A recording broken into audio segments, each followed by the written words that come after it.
Em um continente marcado pela pobreza e pelas consequências do colonialismo europeu, um país conseguiu se destacar nas últimas décadas por bons indicadores de crescimento. Estamos falando de Ruanda, um país da África Oriental que possui pouco mais de 12 milhões de habitantes e que ficou conhecido mundialmente em 1994 após ser palco de um dos maiores genocídios da história. Porém, nas últimas décadas, Ruanda tem conseguido impressionar o mundo pelo seu crescimento econômico acentuado e pela melhoria da qualidade de vida da população. A evolução foi tão grande que o país passou a ser chamado de Singapura africana, e alguns até se atrevem a compará-lo com a Suíça. Mas quais foram as medidas adotadas para que Ruanda atingisse esse patamar? Quais as metas para o futuro? E será que Ruanda realmente merece as comparações com esses outros países? Se você quer saber as respostas, preste atenção nesse vídeo, porque até o final vamos ampliar nosso conhecimento global sobre Ruanda. Antes de falarmos do presente e do futuro de Ruanda, como já é de costume aqui no canal, vamos voltar ao tempo para conhecer um pouco da história do país. Antes da divisão da África pelas potências europeias, a sociedade de Ruanda era composta majoritariamente por duas etnias, os Hutus e os Tutsis. Apenas para ampliar ainda mais o nosso conhecimento, o termo etnia se refere à classificação de indivíduos de acordo com aspectos socioculturais. Já raça é um conceito mais complexo que leva em conta critérios físicos ou biológicos. Por esses motivos, Hutus e Tutsis eram considerados etnias, pois se diferenciavam principalmente por suas atividades econômicas. Enquanto os Tutsis estavam ligados a atividades de criação de gado, os Hutus se dedicavam à agricultura. As atividades ligadas à pecuária, que eram dominadas pelos Tutsis, eram as de maior prestígio na sociedade ruandesa, o que conferiu a essa etnia maior poder econômico, político e social. Alguns relatos indicam certa tensão entre as duas etnias, principalmente pelo fato dos Tutsis, que mesmo sendo minoria, governavam o país. E a colonização só tornou pior esse cenário. Na divisão acertada na Conferência de Berlim, os territórios onde hoje estão Ruanda e Burundi ficaram sob domínio alemão. Entretanto, após a derrota da Alemanha na Primeira Guerra Mundial, a Bélgica passou a ter o controle da região. Os novos colonizadores decidiram então promover uma administração indireta, apoiando e dando mais poder para a monarquia Tutsi sobre os Hutus. Nessa época, as etnias passaram a ser consideradas raças. Inclusive, foi implantado um cartão de identificação pessoal que informava a que raça pertencia o portador. A situação começou a mudar após o término da Segunda Guerra Mundial, quando a elite Tutsi passou a pressionar os belgas para tornar Ruanda independente. Para manter o controle, os colonizadores decidiram então apoiar os Hutus. Com o apoio belga, os Hutus ascenderam ao poder e iniciaram sua vingança, aplicando aos Tutsis um tratamento semelhante ao que receberam por anos. Nessa época, muitos Tutsis fugiram do país. A independência em 1962 só piorou a situação, pois os Hutus se consolidaram no poder e os Tutsis começaram a se organizar militarmente para retomar o controle do país. Foram vários enfrentamentos, até chegar ao lamentável genocídio ocorrido em 1994, que apesar de ser parte importante da história, não será abordada hoje. No vídeo de hoje, vamos nos centrar em falar sobre os rumos do país após a tragédia. O genocídio de Ruanda foi considerado o maior da história devido ao curto espaço de tempo em que ocorreu. Em apenas 3 meses, aproximadamente 1 milhão de pessoas perderam a vida e outros 2 milhões tiveram que abandonar o país. O conflito terminou quando o grupo revolucionário Frente Patriótica de Ruanda tomou o poder. A situação era extremamente complicada, com um país miserável, dividido e com muitos cidadãos com sede de vingança. A Frente Patriótica tinha entre seus líderes um cidadão de etnia Tutsi, chamado Paul Kagame, que se tornou presidente de Ruanda no ano 2000 e elaborou um plano para mudar completamente o país. Após viajar por China, Singapura e Tailândia e observar as ações adotadas nesses países que estavam melhorando significativamente sua situação econômica, Paul Kagame lançou o projeto Visão 2020, que tinha como principal objetivo transformar Ruanda em um país de renda média em apenas 2 décadas. O plano continha 44 medidas que eram específicas e com critérios claros de avaliação. Entre elas estava manter um crescimento anual da ordem de 7%, atingir uma renda per capita de $900, reduzir a taxa de pobreza para 30% da população, promover a igualdade de gênero e aumentar a expectativa de vida.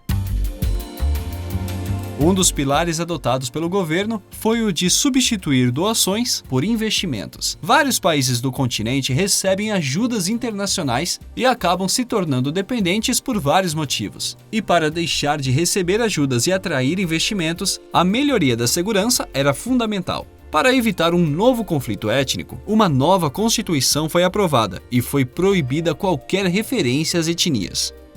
A partir dessa data, pelo menos legalmente, só existiam ruandeses. Pouco a pouco, o país se tornou seguro e passou a atrair muitos turistas. O turismo, inclusive, chegou a substituir o café e o chá como principal fonte de ingressos para o país. A agricultura de subsistência foi substituída pela agricultura comercial, com grandes plantações e maior produtividade. A precária rede de infraestrutura do país foi melhorada, com investimentos na geração e distribuição de energia, melhorias nas rodovias e a transformação da capital Kigali em uma cidade moderna, com vários prédios comerciais e que foi considerada a capital mais limpa de todo o continente. Saúde e educação também receberam atenção e investimentos do governo. E o resultado de todas essas ações nós vamos mostrar na sequência. Em pouco tempo, o país já estava colhendo os frutos da implantação do plano. O Produto Interno Bruto dobrou em apenas 7 anos e continuou crescendo até a chegada da pandemia de 2020. Os esforços para reduzir a burocracia e criar um ambiente de negócio seguro também estão dando resultados. E em 2020, Ruanda foi eleito o segundo país mais fácil para fazer negócios da África, só perdendo para as Ilhas Maurício. Essas medidas ajudaram a atrair para o país grandes empresas, como a cadeia de hotéis Marriott International, a empresa de auditoria KPMG e até a montadora alemã Volkswagen, que inaugurou uma fábrica na capital. Com os investimentos na área da educação, sobretudo os estudos voltados para a área de tecnologia, gigantes desse setor, como o Google, também estão iniciando operações por lá. E os resultados vão além do mundo econômico e empresarial. Atualmente, a maioria dos ruandeses contam com cobertura sanitária. Cerca de 93% das crianças recebem as vacinas obrigatórias e um percentual semelhante de infectados pelo HIV recebem os medicamentos para o tratamento. Esses percentuais são dignos dos países mais desenvolvidos do mundo. Graças à melhoria dos sistemas de saúde e segurança, a expectativa de vida, que no começo desse século era de 49 anos, agora já está em 67. As políticas de igualdade de gênero também deram resultados, e atualmente, mais de 60% do parlamento ruandês é composto por mulheres. Foram muitos avanços, porém, o país não atingiu todas as metas e ainda possui muitos problemas.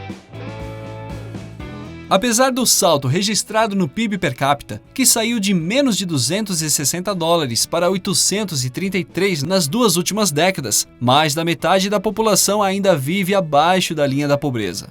Apesar da universalização do ensino, Ruanda ainda precisa atuar na melhoria da qualidade e na redução da evasão escolar. O país também precisa avançar no sentido de se tornar uma democracia de fato, pois apesar de existirem eleições, o presidente Paul Kagame se mantém ininterruptamente no poder desde que assumiu a presidência no ano 2000. Desde então, o presidente ganhou 3 eleições. A última em 2017 com surpreendentes 98% dos votos. O alto índice de votos recebidos pelo atual presidente mostram uma face oculta do país, onde qualquer manifestação anti-governo é reprimida com violência e os meios de comunicação não possuem liberdade para investigar e publicar qualquer matéria que não atenda os interesses do governante. O próprio governo reconheceu que nem todas as metas do Plano Visão 2020 foram alcançadas. O objetivo, que talvez fosse o principal, de transformar Ruanda em um país de renda média, foi adiado para 2035. O presidente também anunciou em 2020 um novo plano, agora chamado de Visão 2050. Na ocasião, Paul Kagame declarou: "A Visão 2020 era sobre o que tínhamos que fazer para sobreviver e recuperar nossa dignidade. Mas a Visão 2050 tem que ser sobre o futuro que escolhemos, porque podemos e porque merecemos." Dentre várias metas estabelecidas para atingir até a metade do século, está aumentar a renda até o país ser considerado de alta renda, o que significa atingir um PIB per capita superior a $12.500. Mesmo com todas as falhas e pontos a serem melhorados, principalmente nas questões de liberdade e democracia, os feitos de Ruanda podem e devem servir de exemplo para outros países. Um dos países que poderia seguir esses passos é o vizinho Burundi, que possui uma história bem parecida e interligada com Ruanda, porém que tomou um caminho diferente e recentemente se tornou o país mais pobre do mundo. Inclusive, se você quiser saber mais sobre esse país, temos um vídeo aqui no canal mostrando a situação atual do Burundi.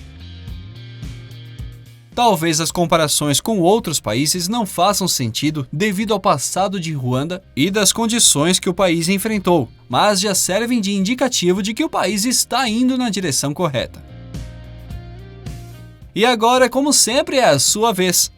Você acredita que Ruanda continuará crescendo e atingirá seus objetivos? Deixe sua opinião nos comentários e enriqueça o debate. Muito obrigado por assistir até aqui. Abraços e até o próximo vídeo.